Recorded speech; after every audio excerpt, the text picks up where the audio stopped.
Hello, Steve White, TrekBoy89 for SteveArts89. Well, unlike Doctor Who fans who got some good news this week, Star Trek fans got some bad news. Apparently, Viacom CBS has extended Alex Kurtzman's contract as they map out the Star Trek universe's future on Paramount+. I don't see it having much of a future with Alex Kurtzman. He does not know what Star Trek is, he does not know what Star Trek fans want. All he can see is just like general audience appeal, and that's what he's trying to bend Star Trek to. All he can do is follow trends and try and make Star Trek more palatable to the masses when it's a niche show, and they're never going to have the general audiences follow it and be as passionate about it and buy as much merchandise as former Star Trek fans. It's not going to happen. You can get a large amount of people maybe watching it once and thinking, oh, that was okay, and then going off forgetting about it forever. Or at least till the next season, till the next interesting show that's being marketed comes along, but you're never going to engage people on the same level that they did with the original Star Trek fans, who kept the show alive by their just immense support. They compensated for its lack of general popularity by being obsessive about it and basically being passionate about it. That's not happening with the new fans. They're watching it, streaming just like every other show, and then just going on to the next thing. It's just not going to work. So let's look at the article. Viacom CBS extends Alex Kurtzman's contract as they map out Star Trek universe future on Paramount+. 3 summers ago, CBS announced a 5-year deal with Star Trek Discovery executive producer Alex Kurtzman to expand the Star Trek universe for their streaming future. Now with 5 shows in active development, Viacom CBS is doubling down on Kurtzman with more ambitious plans for their Paramount+ streaming service. Kurtzman's new 5-year mission. I nearly cried when I was thinking about this earlier, seriously. In a Star Trek New York Times profile, it was first reported that CBS Studios has renegotiated their deal with Alex Kurtzman. The new $160 million deal has now extended his stay for 5.5 years, putting him in charge of the Star Trek universe through at least 2026. It was 2023. That was what we're all living for. Just wait the contract out. They're going to sideline Kurtzman, let other people like Akiva Goldsman come in on Star Trek Strange New Worlds, and if they can just keep Kurtzman off active duty until his contract is out, and they can get someone else in who actually knows what Star Trek is, I had hope. I don't have any now. It's really depressing. The deal was later confirmed by Variety, Deadline, and The Hollywood Reporter. I don't doubt it. This just blew my mind. From his first meeting with Alex, it was so obvious to me that he's our future, CBS Entertainment Group President George Cheeks told The Times. This guy can develop for broadcast. He can develop for premium streaming, broad streaming. He understands the business. When you make these investments, you need to know that the talent can actually deliver multiple projects at the same time across multiple platforms. His first few projects were late. All his shows were over budget. They had to be massively reshot. Discovery was 6 months late. I mean, they didn't even make the opening of CBS All Access. It was supposed to launch CBS All Access. Instead, it was The Good Wife that did it. I can't understand this man. Obviously, Mr. Cheeks has no idea what Star Trek is. And these suits often have no idea what the products are, what the shows are, what the art that they are supposedly creating in television is. They just see it as product, and Kurtzman creates product. That's all that matters to them. Doesn't matter if the product isn't Star Trek.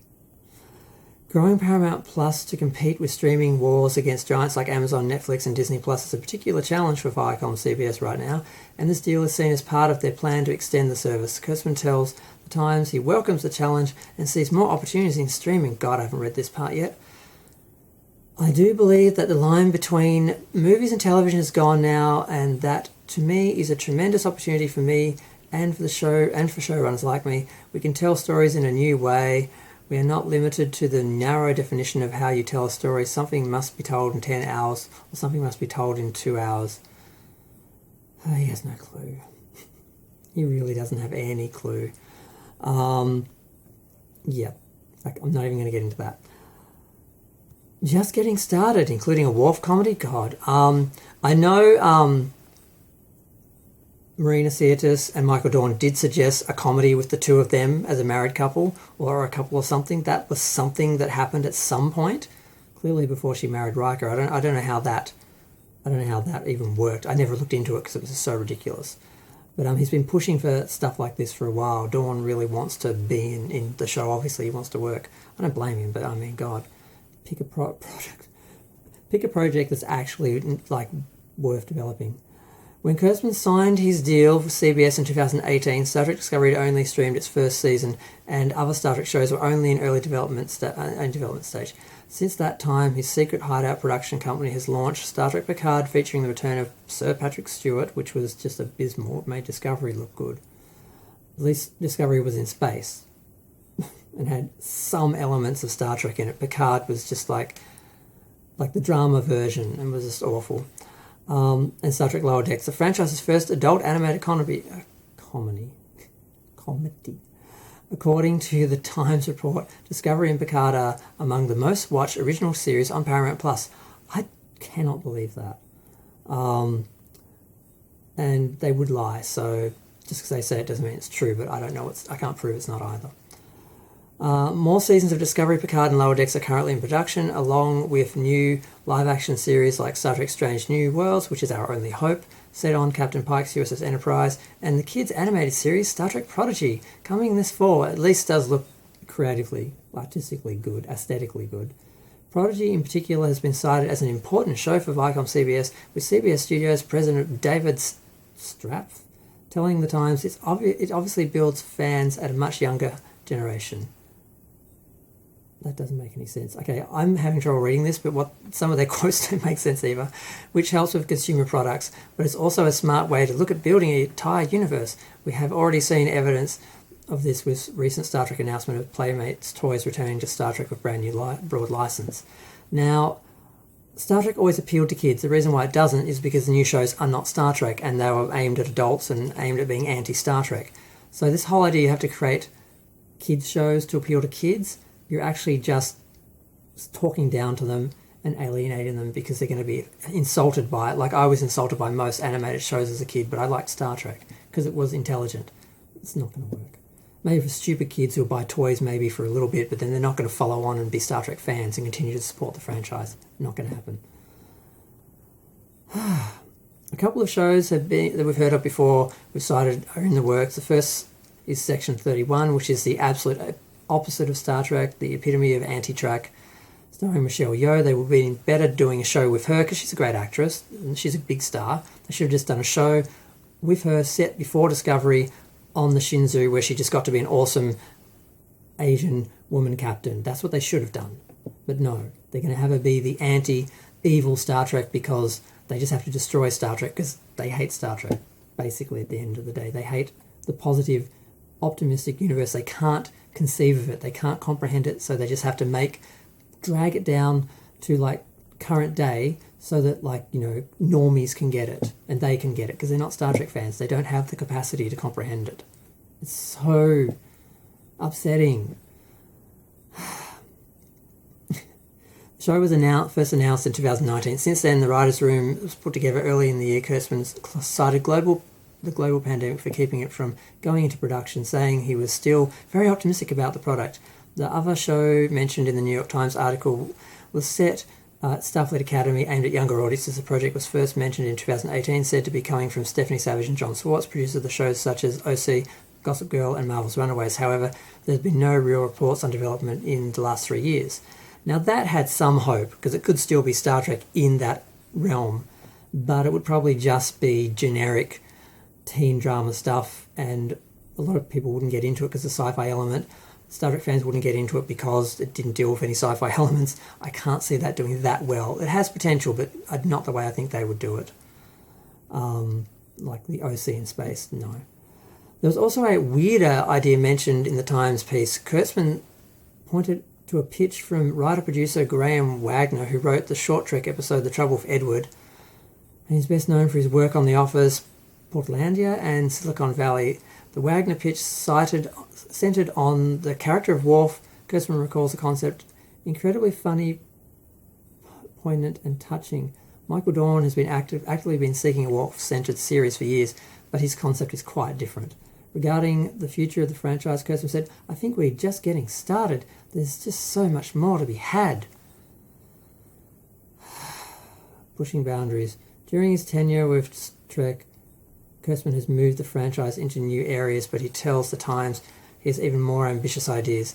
If it were up to me only, I would be pushing the boundaries much further than I think most people would want.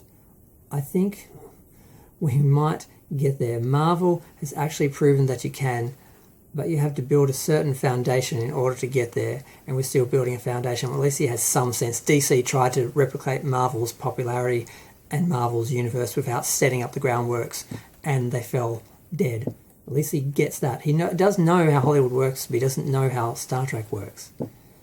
And it appears he was a willing partner with CBS, David Straff, who tells at the Times that he has a willing partner with CBS, David Straff, who tells the Times, "Anything goes as long as it can fit into the Star Trek ethos of inspiration, optimism, and the general idea that humankind is good. So comedy, adult animation, kids animation, you name the genre, and there's probably a Star Trek version of it." But the problem is they don't do that. That would be true if they did that, if they actually made it inspirational, optimistic, and a humanistic take on things instead of political motivated current day politics and seeing it as just a platform to preach your personal politics, and within a dark dystopian universe where all the things that we used to love, like Starfleet and all these everything about the universe that was optimistic, they've made dark and cynical and current day. If they know the buzzwords, but they don't know what they mean. It's so maddening. I swear to God, I did nearly cry before. I really did, because I was just thinking how much this show meant to me when I was growing up. It literally saved my life when I was growing up. And I really could use it right now in the pandemic, where I'm really having a hard time seeing a future, and have this fictional version of the future that I loved being just destroyed. It hurts me. And I know there are people out there who hate Star Trek and hate Star Trek fans who are just laughing at this and they're enjoying this. They may even watch this video now just knowing who I am and just enjoying the fact that this is killing me. That's the kind of people that are attracted to Discovery and Picard. Not real Star Trek fans, not real science fiction fans. It is depressing. I know we still have the original show. I can do a marathon for the original show and not have to look at another thing on TV for months. I know that. But I've seen all that, and I want new Star Trek, and to know that Star Trek is dead and it's not being produced anymore, and that there's no little boy in some whoop whoop town out there who just doesn't see any future. He's not going to have a Star Trek to inspire him anymore. It's so depressing. It really is depressing to me. And I'm trying to make this not sound ridiculous to anyone listening, but they've killed the heart of Star Trek. Yes, the show is still being produced. There's a product that is just going out on a conveyor belt, just relentlessly. But they've killed what Star Trek was. And it's so hard to explain to people who didn't get it. And that's one of the things I realised. One of the things I realised was I assumed everyone was watching Star Trek for the same reasons I was, and everyone got Star Trek like I did, and they appreciated what made it unique and special. A lot of people didn't. They just watched it because it was a sci-fi show with spaceships and guns and women in hot outfits. So they don't really care about the heart of Star Trek being lost or killed, the optimism, the future, I just can't. The utopian future is gone, and we really needed that right now in these times, and it's just depressing. And I don't have anything. I just can't say anything other than that. It's just they've been killing Star Trek for years. I don't think it can survive another 5 years under Kurtzman.